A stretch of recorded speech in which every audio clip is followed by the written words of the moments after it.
opportunity to update you on the open space program. Kind of go through a little timeline here for you first.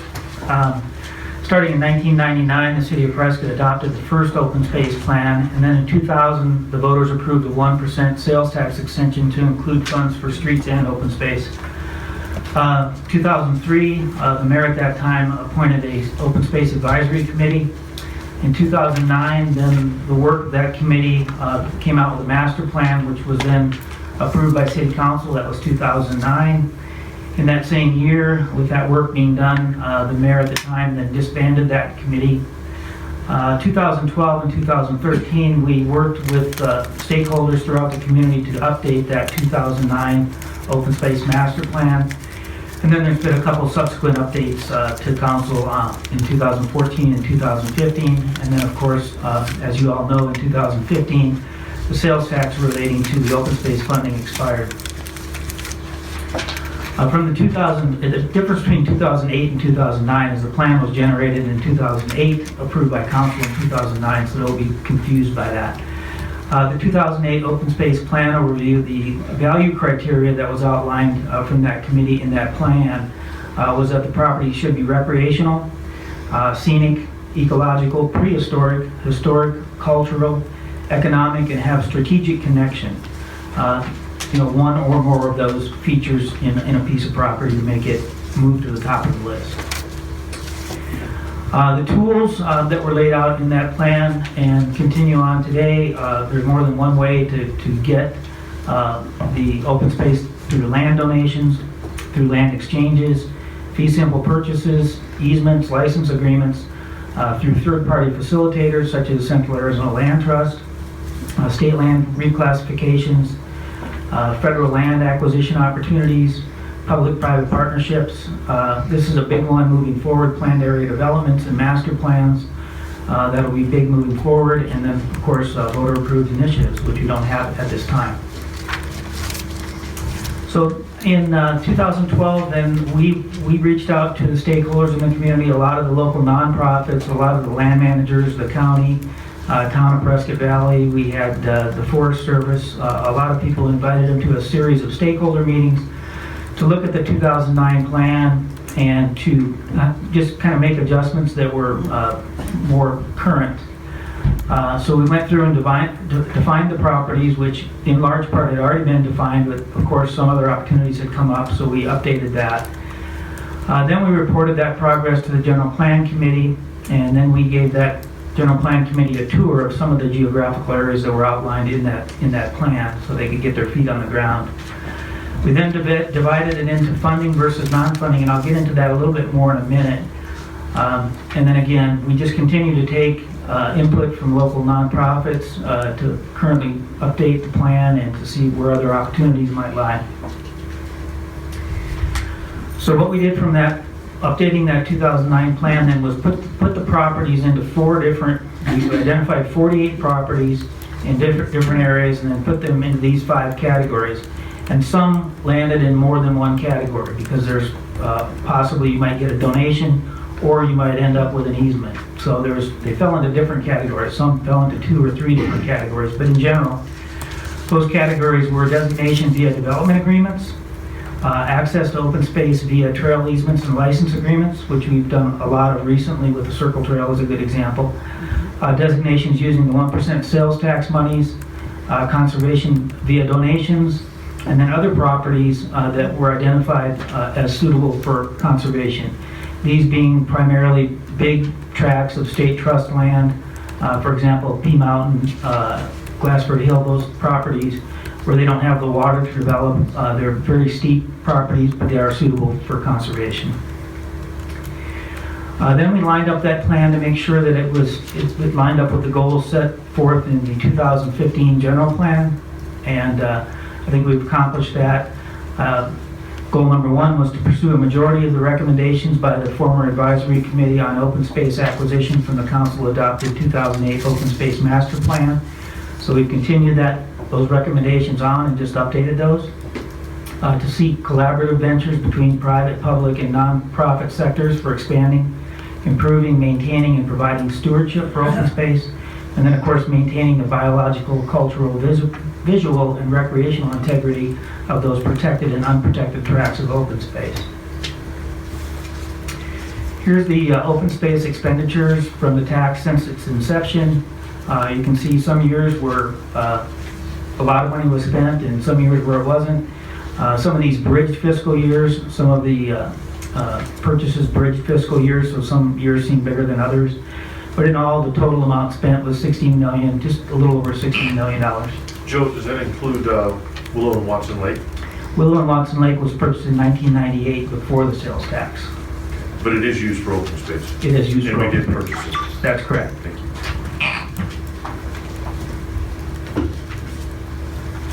Okay, open space, outdoor recreation, and tourism. I mean, we really look at it in our department especially as outdoor recreation creates tourism and brings spending to the community. And we're uniquely positioned, Prescott is, for an outdoor recreation destination, just as evidenced by what happened last weekend, what happened the weekend before with the Circle Trail Run. We're really known throughout the country as a destination for outdoor recreation, whether that's recreational racers or whether that's just a family coming for a few days to hike trails and things like that. So, an indicator of that is the visitor study that was just completed by NAU showed that over 40% of the people surveyed came to Prescott to hike trails. So we know we're creating visitation. We know that as we build infrastructure, we build more appeal for people from outside the community to come in and visit the community and see the sites, hike the trails, and see what we have to offer. The recreational endurance athletes, that's an area we've really been working on to build up our sports calendar. Outdoor recreation is a shoulder season activity, which we hope we can build some mountain bike races or any kind of adventure racing on our shoulder seasons, which is April, March, October, which is a great month in Prescott. So we really want to use that as a tool to build those shoulder seasons and try to get more visitation during those times where hotel occupancies might be in the 70% range versus from Labor Day to Memorial Day to Labor Day, which we're running in the 90% as far as hotel activity. Trails are efficient use of public space and they reduce the need for costly infrastructure. They provide a high return on investment. All of our trails are native surface. We don't pave our trails. We don't have to go in and rebuild them. We just have to make sure that the water is draining properly and that we get enough foot traffic on them. That's really a big part of how we maintain those trails. It also creates what I call get off the couch spending, which is local spending, but that's husbands and wives that get out on Sunday where they may stay home, but they go out and hike together and buy a cup of coffee or go get some ice cream. So it does produce some local spending, a lot like our softball leagues do during the weeks when people get together and play softball and then go out and have a drink or have a meal. So it creates that local spending as well. So as I said before, we've been working with nonprofit partners and citizen groups, since really the 80s, and bringing these properties in. And it also, besides the preservation part, it supports outdoor recreation opportunities and again tourism. Another indicator of this, we have trail counters on 56 miles of our 76 miles of city trails, and we're up to about 800,000 trail visits per year. And we continue to increase about 9% per year. So that's about 2,100 trail visits per day. So that's got to create some spending on its own with people getting out. And some of the examples of open space that's been purchased, and this is just a few of them, and some trail counts on those, is the James property, the 80 acres, which now encompasses the Constellation Trail system, has seen a little over 52,000 visits per year. The Westridge, which is the Centennial Trail system, we like to build trail systems, and the Constellation is a good example. It's a trail system that hopefully in the future can connect to another trail system, so we can link those together. Grant Gardens was an open space purchase that's seen about 18,000 people a year. Most of these trails were just built in the last 5-6 years. Circle Trail, of course, making that connection, and then the Flume Trail from the Payne purchase in 2009. So here's a map just with some general circles around some general areas of interest where there's still opportunities to look for properties that might expand that infrastructure. And I'll just point to a few just in general. There's the Circle Trail is connected and it functions, but there is a piece that goes through a neighborhood off of KTM in the Williamson Valley area that through either a development agreement if an annexation occurs or through possibly an easement, we'd like to take that trail through state trust land up through a privately held ranch and connect that over to the Forest Service trail. The one in the center of the screen at the very top where it says add to a very popular trail system, the squiggly lines you see in the red there, that is the Constellation Trail, about 52,000 visits a year. And there's a little gap between there, and then you'll see the other line, and that is the Willow Dells Trail, which goes around Willow Lake and around the back of Willow Lake. And through some kind of an agreement, it would be nice to make a connection there. We also have some properties along Watson Lake for some very scenic Dells property. We have some trail connections over in the area of the Circle Trail that we'd like to make. One from the mall, the Gateway Mall, to the Circle Trail to connect the trail to the businesses and to hopefully get some trail signage up off of Highway 69, which sees about 14.7 million cars a day, or a year, not a day. And so really would get some visibility and some visitation, hopefully to support those businesses and also visit the trails. We're also constantly looking for improving trailhead access to cut down on any illegal trails that we might have. And so there's some areas that have been identified that we think we can do. The greenways is another opportunity for us to connect the downtown, hopefully through the greenways out to the Peavine Trail. And there's some opportunities in there that we've been working on, and we've been, I think last year we did 9 easements or donations of land or license agreements with property owners there.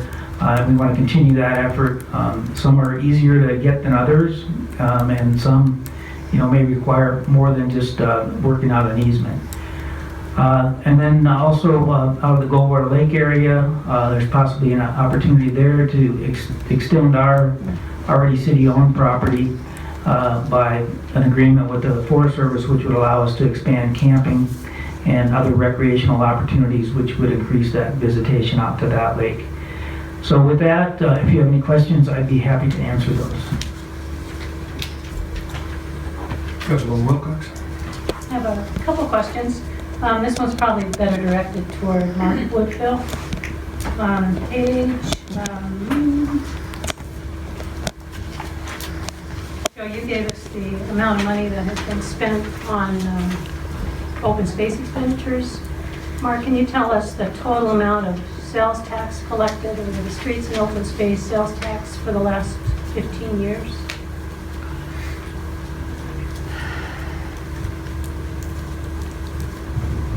I thought you might ask this question. You read my mind. So obviously the sales tax goes in the Streets and Open Space Fund, which has other revenue sources as well, which we've talked about. So here up on the screen, I have a recap of since the sales tax election was expanded back in 2001. You can see total sales tax collected over that time period, 191.7. Other revenues, which include HERF, streetlight fees, other fees that are specific to streets, 40.7. And then we have the open space spending. My number's a little different than Joe's was just because of the final year. His was pre-audit, mine was after audit. But yeah, we're just over $16 million spent. Leaving the fund balance, which we also looked at during the mid-year budget workshop. We had the fund balance of $22,633,197. Keeping in mind that that was a mid-year estimate and contracts had been awarded and are in progress, that would need to come out of that or future revenues of about $7.5 million. So you're looking more around $15 million worth of fund balance if you took out those contracts. And that $15 million is unobligated or unbudgeted? It is budgeted. It is part of the 16 budget. I don't have that number handy, but it was budgeted for projects in the year, but it was not committed as of December 31st.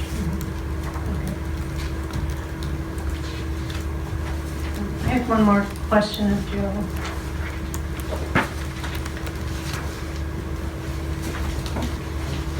You mentioned the amount of maintenance that our trail system requires.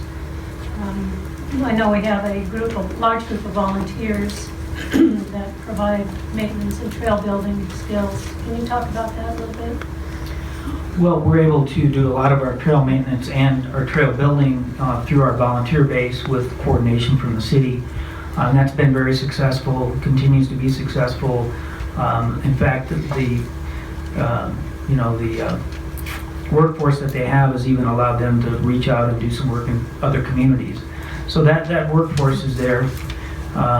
Again, Chris does a really wonderful job of designing trails to keep water off them, and that's the biggest enemy is drainage. So I think we found with the recent trails that were built in 2013, 14, 15, we've had very little callback as far as maintenance goes. Great. So what is your total annual budget for maintenance on the trails? Well, Chris's salary comes out of the general fund. That's part of that process. There's $10,000 out of bed tax money that we get for open space, and that is about the extent of it. Okay, thank you. Councilman Shiska? Thank you, Mr. Mayor. Joe, going forward, what do you think a majority of our citizens want? Do they want access or line of sight purchases? Well, Councilman Shiska, I think that depends upon the property. You know, all properties are unique. I think probably what I see, and again, each property's got its own characteristics. Some are riparian areas that you want to keep the access to a little bit less because it's fragile. But I think the majority of what I see is, and I see from our trail counts are, by the fact that they're growing at 9% a year, is access to open space. Thank you. Any other questions, comments? Mayor Pro Tem? Thank you. Joe, it's an easy number to look down and see what we spent. Between land donations, land exchanges, public trail easements, land area developments, everything in the city's portfolio is an asset.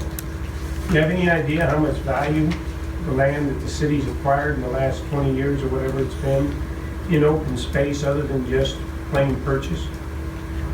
And I realize that the money that was spent on the lakes was done with a bond issue, and I realize that the lakes were bought for water and recreational opportunities. So I'm not throwing that in the bucket. Okay, the bucket I'm talking about is above and beyond Willow and Watson. Councilman Lamerson, that's difficult to put a number to. I understand exactly what you're saying, and if we could work to get a number for you on that, it's substantial. I appreciate that, because it's a significant number, and I think the community has a right to know. It is their property. When a gentleman, I see one out in the audience now, comes to the community and wants to build on his property, and we make him give us 25-30% of his land in order to build on it. That has a value.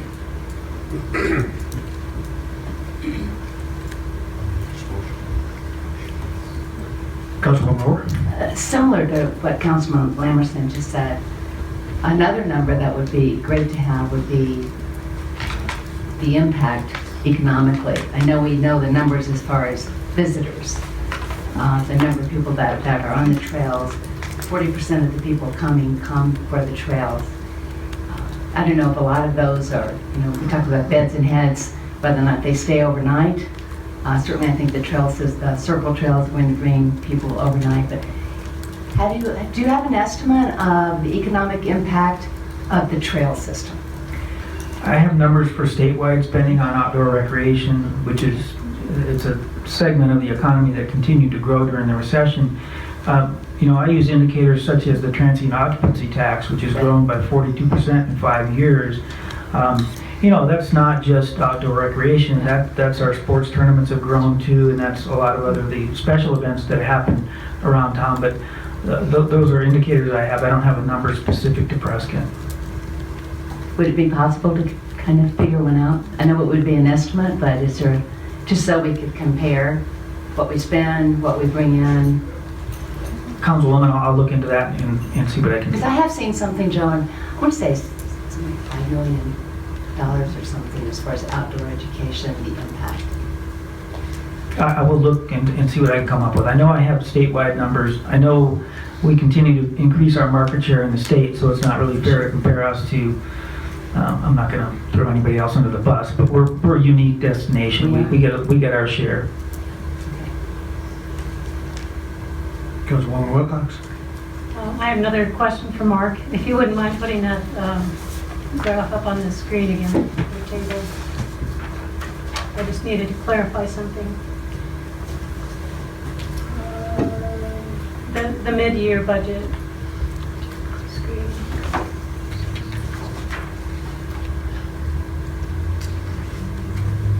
Yeah, the fund balance under the FY16 budget column at the Yes. 5.48 million at the very bottom, what does that represent? That represents where it was budgeted for the year. So estimating revenues and taking the capital projects that were anticipated to be done in 16 as part of the budget that was adopted. It was budgeted to have $5.5 million of fund balance at the end of the year. Okay, so in our budget, we anticipated that there would be a fund balance of at least $5-something million. Right. Okay, so the question the council needs to deal with is, what do we do with that money in the next year's budget in coming years? Always a question we deal with at budget time is the fund balances, but again, that's for the whole year, and again, the tax was only for half the year. Right. Okay. Thank you. Any other questions, comments? I've got a few. Are we currently maintaining all of our open space where it's fire safe? We have our open space and our park system that's outside of the open space on a rotating schedule for fire-wise clearing. Are we ahead of the curve or behind the curve? We're probably a little behind the curve on it. Again, we have set them up in a rotation and have in the past received grants that kept us, kind of up to date. Some of the properties that we have, specifically the properties like in the Dells where you have a lot of rock, really don't require too much fire-wise because it has the spacing already. I do communicate with our fire marshal on a regular basis about properties that we have. But to answer your question, we could be a little more diligent. Okay, how much are we spending annually on clearing open space, keep it fire-wise? Well, most of it was grant funded, so we really haven't spent money out of the general fund or my department in the past. It's been grant funded, and the Wildland Division has taken care of that. 2013, we did a perimeter of Acker Park. That was all grant funded. 2014, we did the 5-acre parcel off of 6th Street across from Granite Creek Park. That was grant funded. So out of the general fund, we spent very little money other than what my staff does in certain areas that we have, which is not large scale. Okay. Mark, I think sometime back I saw this chart where you said that we were about 72 million behind in street backlog right now. Is that correct? I don't recall that specific chart, but there is a backlog that I believe Public Works did a presentation on street maintenance and backlog. Yeah, that's correct. Okay. That's correct? Yes. Okay. And I think even with the 1% right now being dedicated to streets, we're still looking at that continuing to grow, because if I remember correctly, the chart showed us growing in 10 years to 79 million from 72 million. So I mean, we continue to have a significant backlog that we're going to have to look at. Is that correct? Yes, you're correct, Mr. Mayor. We made a presentation. Currently, we have a backlog that I believe was $74 million, and that was prior to the last vote by the voters. We had different scenarios that if they did not renew the 1 cent tax, we would have had about $100 million backlog in about 10 years. current 1 cent would keep us like this. We may not necessarily reduce so much below 74 million. We're going to do our best, but it will remain about $70+ million because we have major road projects that are in that. Yes, Okay. And you could possibly answer this too. I believe we have some highway widenings, things of that nature that are going to cost us money. Is that already figured into that maintenance budget? Some of them have, yes, and some of them are in the future budgets. So the widening of 89 and anything we might do on 69, are they in there or are they separate? They're in there. They're in there, okay. Joe? I understood your briefing here. It looks like we haven't completed the trail system. There's still work to be done on that? That's correct. Okay. How many miles of trail system do you still need to complete? Well, it's difficult to put our finger on. Opportunities come up now or late in the future that we don't have now, but I would say we're probably 75% done. So, You can't give me miles, you can just give me percentage? well, we have about 76 miles right now, so I would say probably another 25 miles or so. Okay. What do you think it's going to cost to complete that trail system? Well, again, that's difficult too. If we're just looking for a linear corridor that connects a trail to another trail, that's one cost. If we're looking for a trail system, let's say northwest part of the Dells, similar to the Constellation, that would involve more trail and a trail system, that's probably either a parcel purchase. So the linear corridors are the bang for the buck. That's where we get the more value. But we have to have those trail systems that are interspersed in there to create that, that allure to bring people back and bring people and put ourselves on the map as a trail town and a trail destination. So difficult to answer. I would say anywhere between 2 and 10 million. That's a pretty wide range, I know, but it just depends upon what we want as a community and what the policymakers think is the best for the community. Okay, and I think I saw in your chart up there, we're talking about developments that are coming in, annexations, things of that nature. I think some of those are going to be looking at providing some additional open space, aren't they? Correct. There's great opportunity through development agreements. Again, there's more tools in the toolbox, obviously, than just a purchase, and a purchase is the last one, but it is a tool in the toolbox that's nice to have. Do we have any idea what amount of land we're looking at having dedicated to open space from these annexations and developments? Well, I think depends upon, if they've got the 25%, if it's a PAD where they've got the 25% that needs to be open space. Again, some of that open space is not really going to be, not function as recreational open space.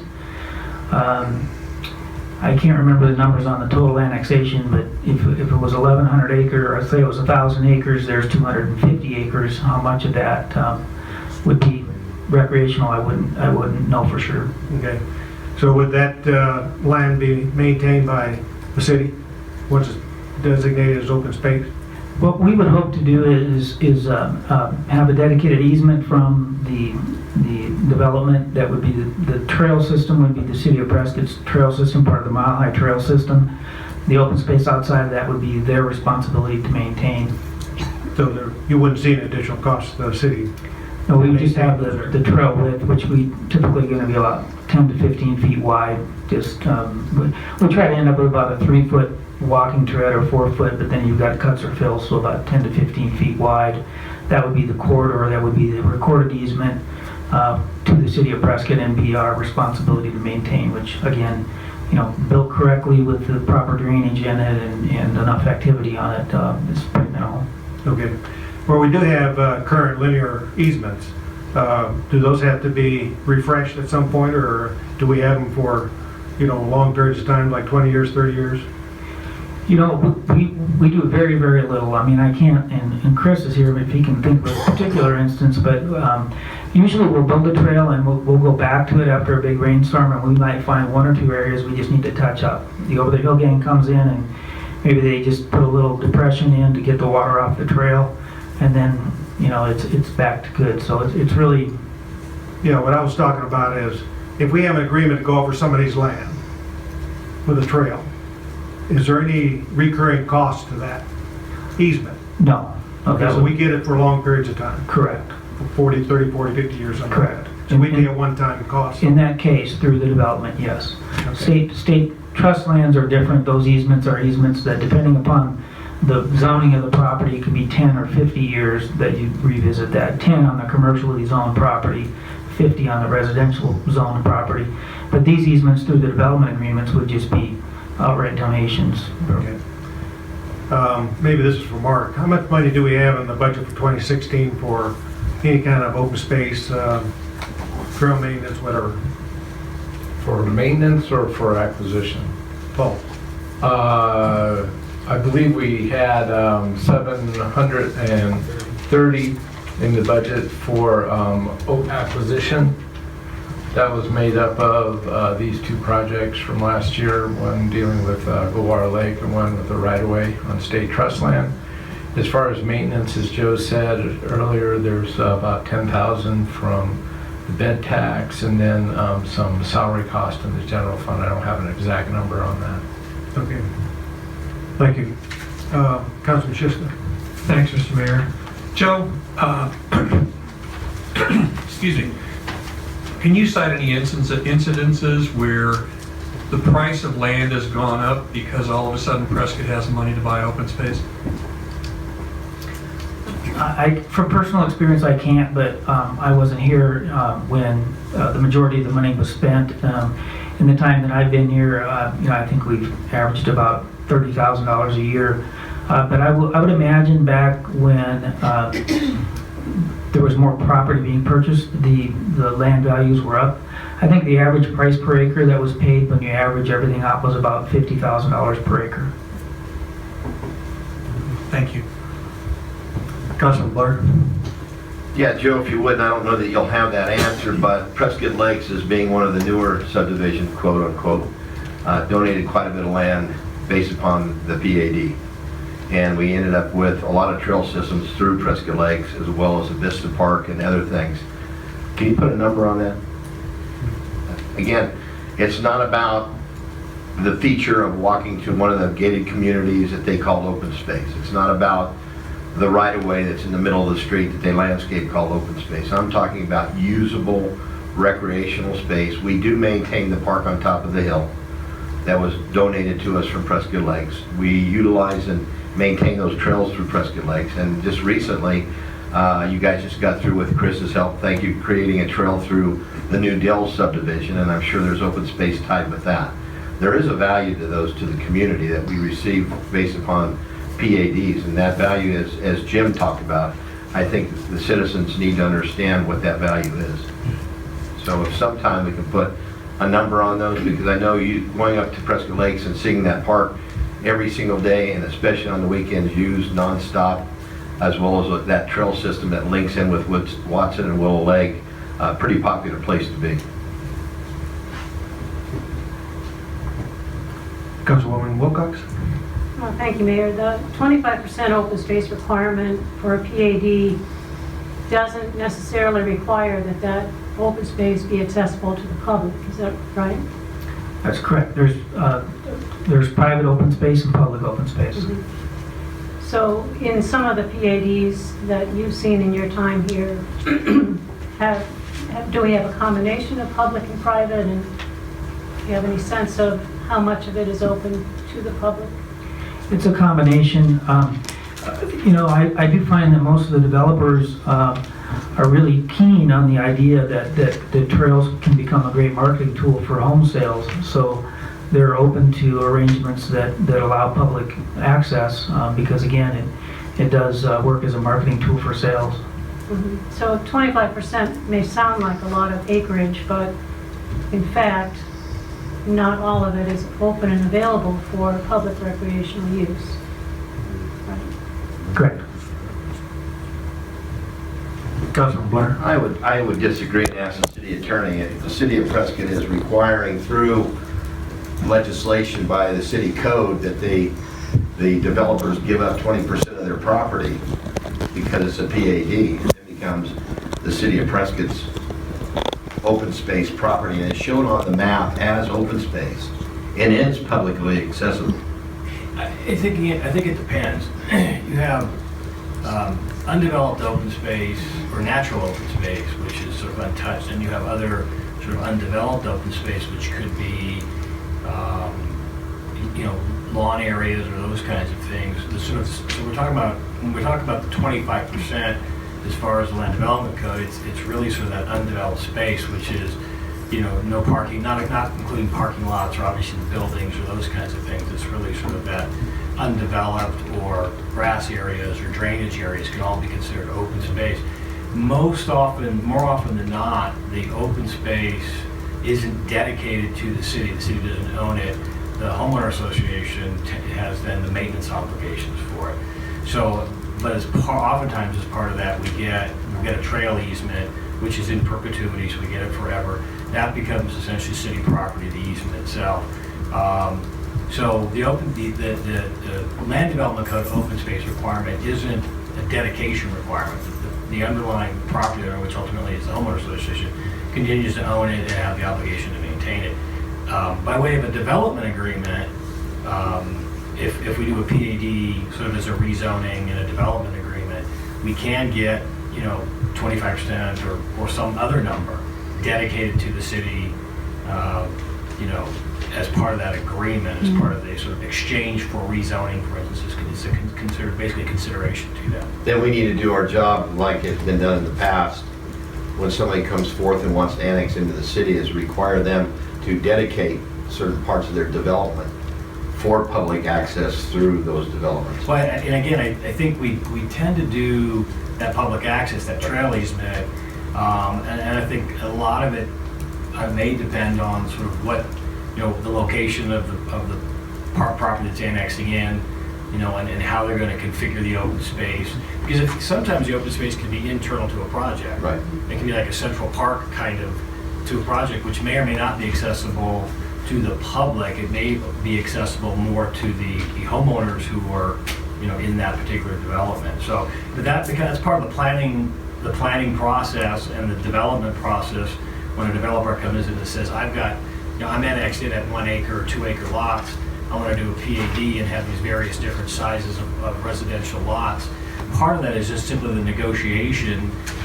You want to upzone what's in it for the city / the public in exchange for that, and that's usually part of the negotiation in the development agreement. Okay, and I think that's important to understand, because as through planning and zoning, the maps show that those lands that are set aside cannot be built upon, so therefore they're held in advance to be called common areas of public space or wildlife corridors, that through an agreement can be used, which comes with a value. And again, if you follow strictly the land development code, that open space can and is maintained as private property, owned by the developer, ultimately the homeowner association. By way of a development agreement, we can require a dedication if it fits into sort of the plan, the plan for open space, and is necessary or desirable to achieve as public open space versus simply natural open space or non-developed open space, which is continued to be owned and maintained by the homeowner association. And the reason why I'm focusing on this is we well know we have the Dells coming in and another section of that coming in, as well as Ron James's property that's coming in as an annexation and now is being platted. When those happen, it's our duty as a group of 7 to ask if they will allow us or to require them as part of the process to give and take those properties for those things, rather than us having to pay red dollar cash for all of it.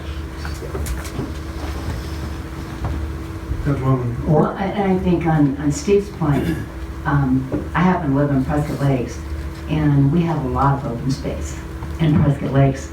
A lot of it is private, but because we have public trails going through, the public gets to enjoy and see the beautiful lakes, and although they are maintained by Prescott Lakes, they are, I believe, a great asset to our city because they're beautiful.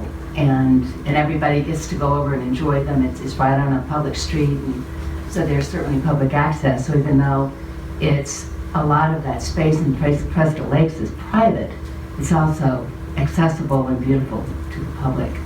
And then I think that brings a great value to our community. And if I could, Councilwoman or Council, a good example is the Circle Trail. The Circle Trail goes through state trust lands, and it's an easement that we have, but on either side of that, it's state trust land, which is open space. You do have to get an annual permit to access that property. I think it's $20 a year or something like that, but really, it's open space that we've created access to that we don't maintain and we didn't pay for other than the lineal easement. So that's another example of that. Any other questions, comments? I got two final ones. What are you getting in annually in the way of grants to support clearing our open space? Clearing our open space or acquisition or just any grants in general? Yeah, whatever grants you get. What do you get annually? Well, the fire department has been the one that primarily has been getting the grants, so I don't have a number on what they've done for that part of it. The grant monies that were funded through the Arizona State Lottery for like land purchase and things like that have been pretty non-existent for at least 5 or 6 years now. So very, very little other than what the fire department has gotten for the land fire-wise work. Right. So you work closely with the fire department on what areas you want to have cleared and then go get the grant, is that it? Correct. Okay.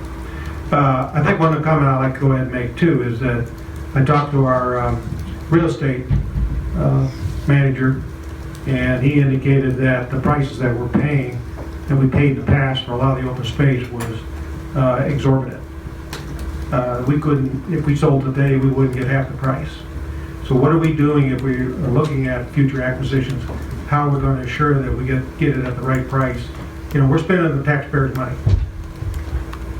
Well, you know, it's appraised value. Back then, they were paying appraised value, but it was property rates were much higher. Again, it averaged about $50,000 a year. 2011, we did a 30-plus acre purchase, and I think we ended up at about $1,900 an acre on that one. So there's bargain sales. I guess the best way to put it is, you know, it's all in the negotiation and the opportunities and the willingness of the property owners. It has to be a win-win in a situation like that. But I think the real estate specialist is right. In the past, there was some exorbitant prices that were paid. And again, I think any purchase that would happen with open space money would come back to this body for approval. So at that time, you know, we would look at those numbers to see if we were getting the best value for the citizens. Okay, any other questions, comments? Well, before we close out this, I'd like to go ahead and I can see at least 1 or 2 people out there that are with the Over the Hill gang. I'd like to thank them for all the work that they do for the city and maintaining the trails, and I know it's greatly appreciated by the council. So thank you. Item B. Item 1B, legislative update.